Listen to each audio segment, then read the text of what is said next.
Hi, everyone, and welcome to the IMDb show. Joining me from home, it's the one and only Jimmy O. Yang. Hey, we're here. Your first comedy special coming to Prime Video. Good deal. Congratulations. Thank you. Thank you so much. I hooked up with this girl. This is what she said to me. You're the first Asian guy I've ever been with. What do you want, a fortune cookie? This is your first special, but you're no stranger to stand-up. So take us back. When did you first get into comedy? I started stand-up, man, this was 10, maybe going on 11 years now. When I just turned 21, and my first open mic was at the Haha Comedy Club here in North Hollywood, where it's, you know, Laugh Factory, you got to line up, and like improv, there's a lottery. But Haha, what you got to do is you pay $5, and they give you 5 minutes of stage time in front of like 5 very indifferent comics. Other open mic comics who are your competition and also paying $5. Yeah, they just look at the watch. They're like, yo, when is it? It's my turn. Come on, get off the stage. This guy's running the light, you know? But I always thought that if I could make these guys, the toughest critics, laugh, then maybe I'm onto something.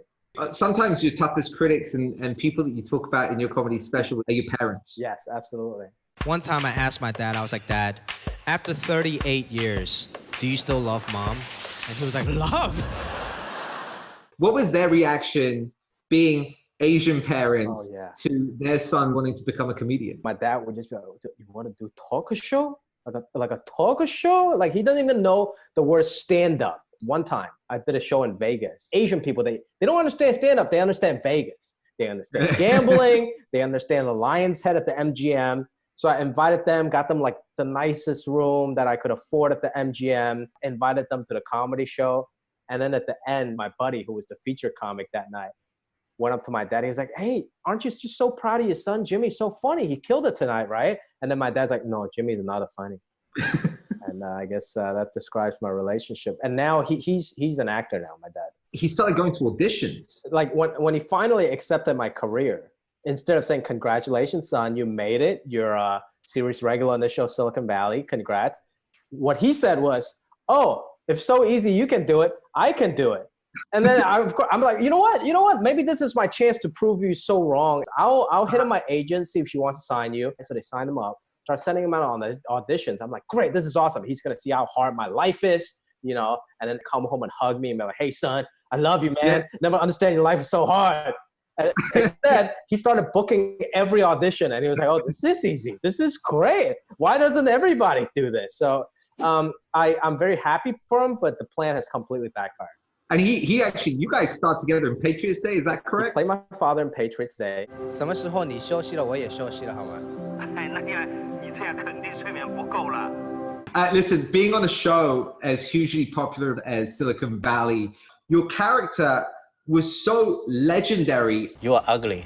The Eric administration is over. What? I'm sure people expect you to be like Jin Yang. Sure. Aren't you that dude Jin Yang from that show Silicon Valley? Yeah, I am. And then they're like, oh, I didn't even know you speak English in real life. Like, it's called acting, mother. Like I always said, like, how come when an American actor does a British accent, he's a thespian as an actor, but how come when an Asian brother does an Asian accent, he's just from the foreign country, you know? Yeah. So of course I would like people to be a little more open-minded.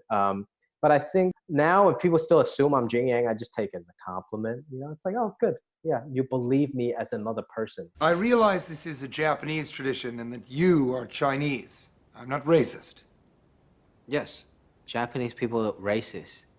They're horrible. I gotta ask you, you know, it's safe now that the show is done and you're at home.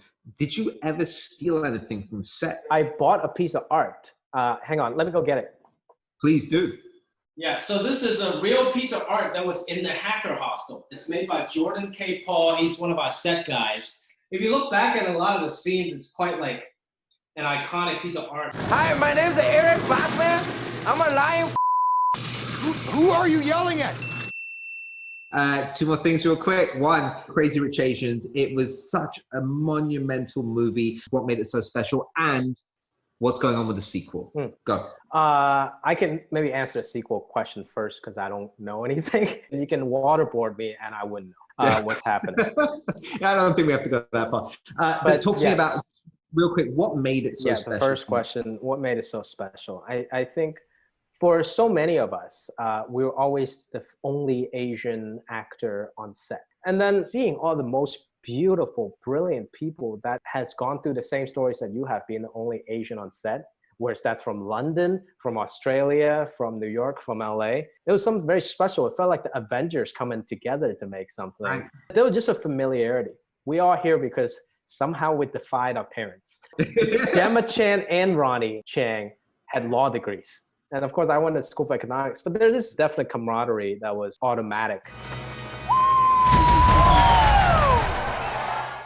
Final question. Big TV show coming up, Space Force. Yeah. I know it's not out yet. It's coming to Netflix from Greg Daniels, who did Parks and Rec and The Office. First of all, is this actually a kind of written about what President Trump created?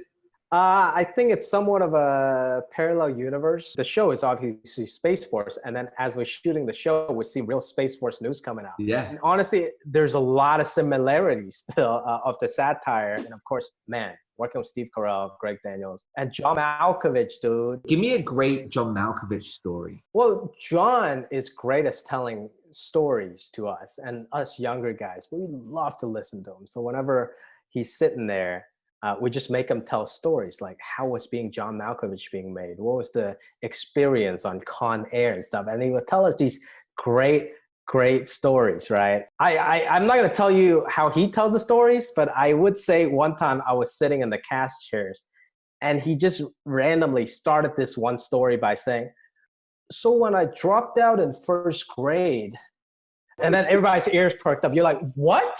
Please tell us more. It's my head, Schwartz. It's my head. Jimmy O. Yang, thank you so much. Looking forward to the world seeing your brand new special coming out May 8th on Prime Video called Good Deal. Any words for your fans watching from home right now? Well, I know everybody's going through a lot of difficult times, but of course we gotta not just think for ourselves, but think for the greater good and just stay home, chill, watch my special, and watch Space Force. Those are more reasons to stay home. That was a shameless plug, but I respect you. Thank you so much for letting us in your home. Thank you. Take care. Bye. Stay safe. Bye.